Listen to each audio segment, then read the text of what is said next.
আমি অসুস্থ কিন্তু বান যে মারিছে এটা বুঝলেন কিভাবে? কেউ বলছে নাকি? পড়ে গেছিলাম, পাগলের মতন হয়ে গেছিলাম, ঠিক আছে। না মানে কোনো আমার কিছু কাছে মনে হতো যে আমি পোশাক আশাক খুলে দৌড়ে বেড়াই, এরকম মনে এরকম মনে হতো। তা আমি পরে কাঁদতেছি আর ওরা ঘুরে বলতেছি যে জায়গা পুরুষের সামনে জাতি আমার লজ্জা করে, সেই জায়গা আমার এইরকম মনে হয় কেন।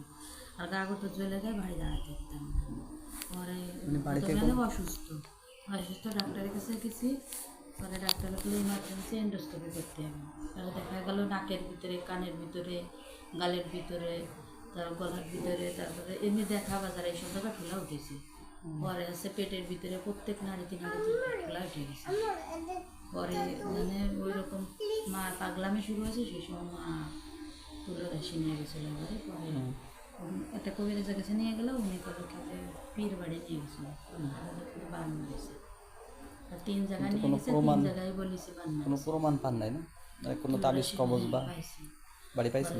তারপরে যেদিনকে একদম উড়ি মাছ পাগলের মতো নিয়ে গেলাম, সেদিনকে এদের তুলে এসে নিয়ে গেছিল শ্বশুরবাড়ি। নিয়ে গেলে উনি 3টে তাবিজ উঠাইতে আসছিল। উনি বক্স খাট, পাকা করা ঘর, তো ওই ঘাটের পিছনে কোনায় রাখছে।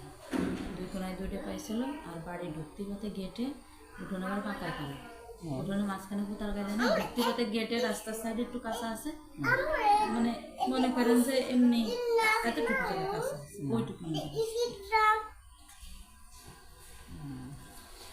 আচ্ছা একটু মাঝখানে বসুন তাহলে।